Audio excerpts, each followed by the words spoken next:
All right, ladies and gentlemen, we are only a couple days out from the 2024 AFL draft. Again, I could not be more excited myself. I was literally just dancing over there to Party Rock Anthem from LMFAO on the loudest my speakers could literally pump out in excitement for not only my team, the Richmond Football Club, having about 2,041 different picks, but also the fact is, this is arguably the deepest draft we have nearly ever seen in AFL history, or at least that's what they have been, trying to tell us. So again, I thought, why not? Let's jump on the camera, give you guys my final mock draft of 2024. I guess we'll be filming that again. It beats filming other things like whatever freaking the dude who goes, "What's up, brother?" or whatever was filming before he became a viral meme. Again, if you know, there is still a decent amount of you guys who watch these videos who are not yet subscribed. So if you could, of course, do me a favor,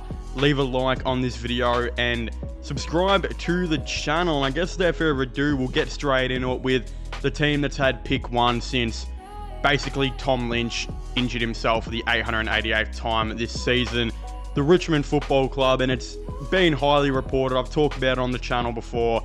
But it looks like the Tigers will be selecting Sam Lawler with the first overall pick. The closest thing we have ever seen to Dustin Martin in an AFL draft ever does happen to be Sam Lawler. Again, from the Greater Western Victoria Rebels. Pretty much nearly the exact same height too, at 188 centimeters tall. A midfielder who can go and rest as a high half forward as well. Again, super dangerous player. The only thing that's really stopped him from taking the massive step to solidify himself at the pick one is apparently he's had a ton of hamstring injuries, which is not something you want to hear as a Richmond fan, considering we almost had to go to the Frankston Dolphins reserves team just for players for our team. That's how many injuries the Tigers had.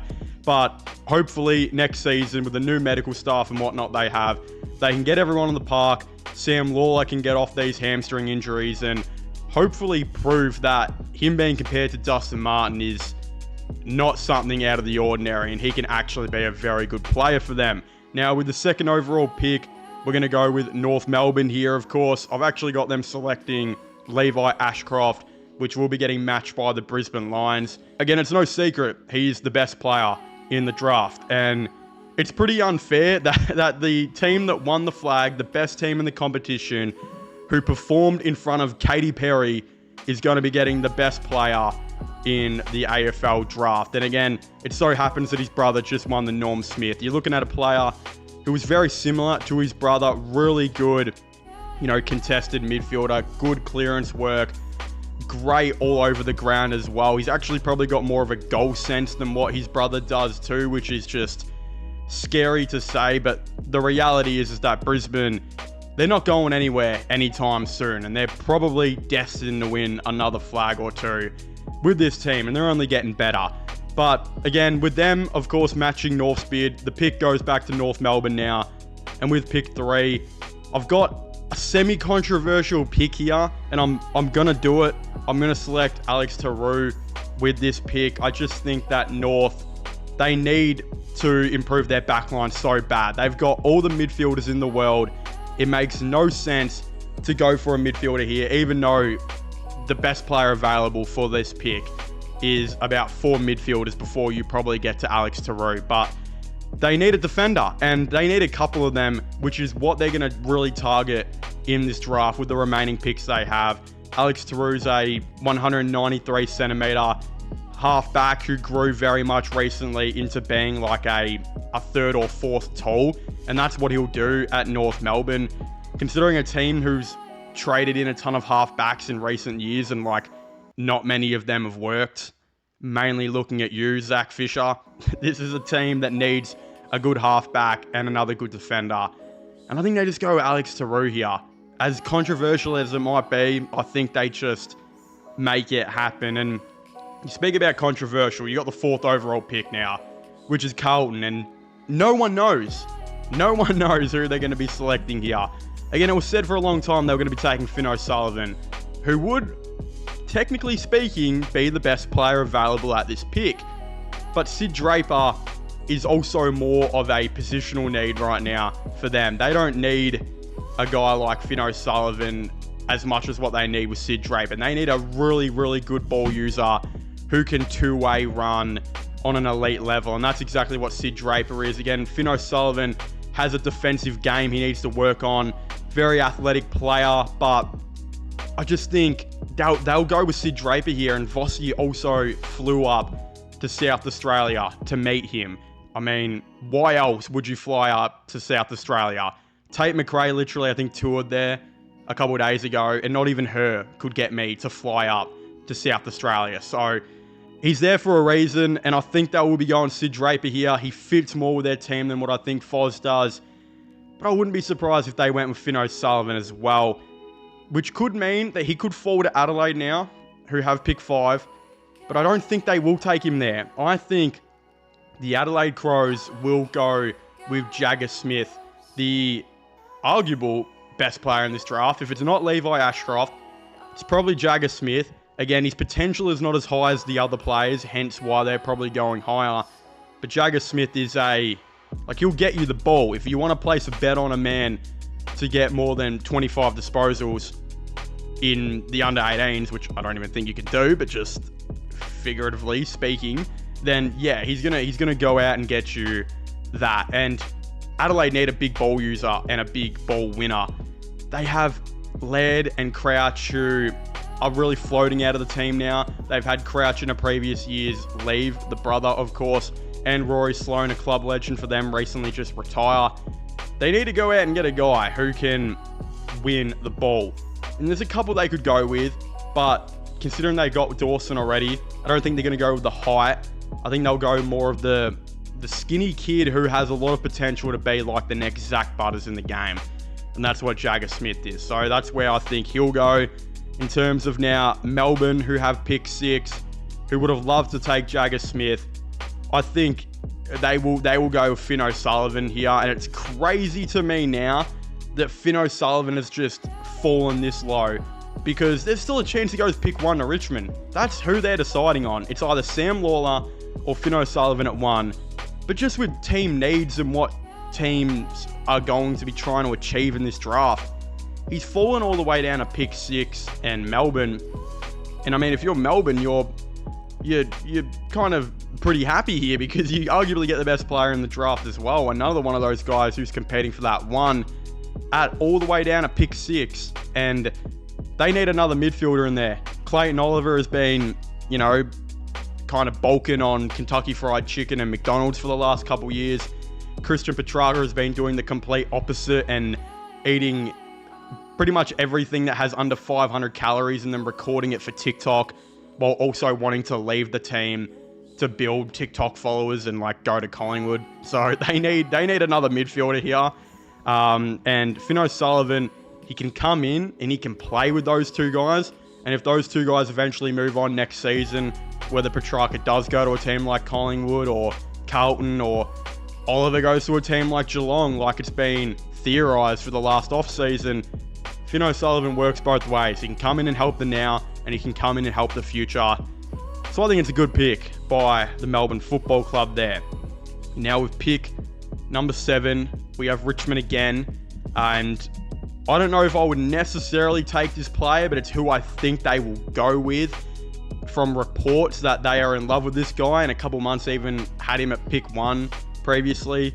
And that would be Josh Smiley, the 194 centimetre inside midfielder.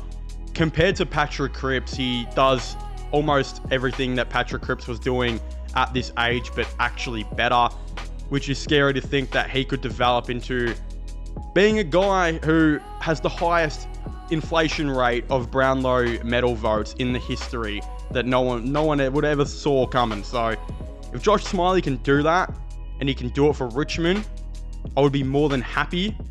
The issue is as well, is you're looking at this Josh Smiley pick as a guy who can impact in the future. Because I'll tell you what, Richmond fans, if Richmond go Lawler and Smiley here, which it looks like they are going to be going with, this is going to be a dreadful period to watch in the midfield, because we are going to have to sit through 188 centimetre Tim Taranto, 187 centimetre Jacob Hopper, 194 centimeter Smiley, and Dion, the meatball Prestia, basically all being as quick as each other. And it's going to be a very tough thing. There's going to be no speed in this midfield, and it's going to look tough for at least the next year or two. But with the way Richmond are looking at it, the Jacob Hopper experiment has been one of the biggest failures in AFL history up until now. He could still turn it around, but I mean, at this time, he's not in Richmond's future, even though they have him for the next 5 years, which is scary to think. And Dion Prestia is not in the future plans, obviously. So they can get these guys in now and then add speed and extra ball use later on, and it shouldn't be too much of a problem. But again, I tell you, if Richmond do make this pick, it does slightly become a problem for another team, and that happens to be St Kilda, who I think they would have loved Josh Smiley more than anything in this draft. And unfortunately for them, it's not who they're going to be getting with pick 8 now. It's not, because he's going to go to Richmond most likely, and they're going to have to look for another inside midfielder. It just so happens they get lucky here.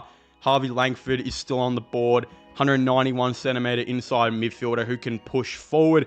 They need the height, they need the contested players, and I think Langford will come in and add to that. He's been a guy I think will go to the Saints for a while, and considering he is from Mount Eliza, I believe, as a Dandenong Stingrays player, he doesn't have too much, too far to drive just in Moorabbin, so this will be good for him, good for them. They get the player they need, and it's a massive positional need while also probably getting the best available at that pick. It's just unfortunate they can't get Smiley, but you get probably a guy who's not too far behind, another guy Richmond could look at in Harvey Langford. But again, it just works well for them. With pick 9 as well, they'll probably go Murphy Reid. If you're going with a good inside contested midfielder with 8, you're definitely going to be looking at 9 with probably more of that outside midfielder who will come in, and he can play wing, he can play forward, he'll probably be played in the inside, but he's not going to be the contested clearance player like what Jack Steele and Harvey Langford are going to be. He's going to be more so that guy who sits on the outside like what, Nick Dacos does as Collingwood. Not the same player, but how Nick Dacos kind of lets, DeGoey and Tom Mitchell do all the dirty work, stays on the outside, and when he gets the ball, he uses it really well. Murphy Reid will be similar to that. It's another, it's a very important type of player you need on your team. Richmond had 2 in Kane Lambert and Shane Edwards who did it for years. They weren't the 2 guys who went in and did all the dirty work. They let Prestia and Cochin do that. And then when they got it, they made sure they used the ball really well and made every single possession count, which is what Murphy Reid will have to do when he is, getting the possession off Jack Steele or Harvey Langford. So that's another good pick for them. St Kilda finally add the much needed midfielders, and we don't have to see them, playing Paddy Dowers like their second option in there and playing him 100% full midfield time. You finally get to kind of change that around. Now with the 10th and final pick that I'll be talking about today, the Melbourne Football Club, I think they'll go for a key forward here to help Jacob Van Rooyen, and that is, I think they'll go with Harry Armstrong. There's a couple guys they could go with. Job Shanahan is there.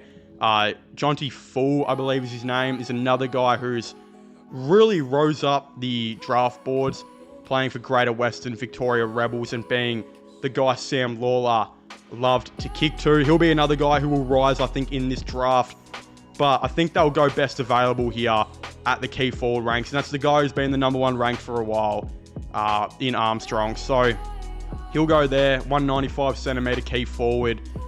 Can help out with Van Rooyen. They probably more so need a crash the pack kind of guy. So maybe they even look at a Whitlock with this pick, who will be Jack Whitlock is a 200 centimeter key forward who, when he puts on size, you would hope would emulate what like a Tom Lynch has done for so many years at the Tigers. But they might not go there. They might just go the best available, which is Harry Armstrong. And look, he's just the best key forward in this draft with what we've seen. But again, will that be the reality? It's definitely very hard to say, and we'll have to wait and see when the draft comes around and 2025. But again, if you haven't already, please make sure to leave a like and subscribe to the channel. Comment all of your thoughts and opinions down below. Who do you guys think will go in the top 10 and whatnot. Where are these players going to go? I'd very much like to know. Again, don't forget to subscribe to my gaming channel, my IRL/vlogging channel, and this channel for all the latest sports content and news. And I guess I'll see you guys next time. Goodbye.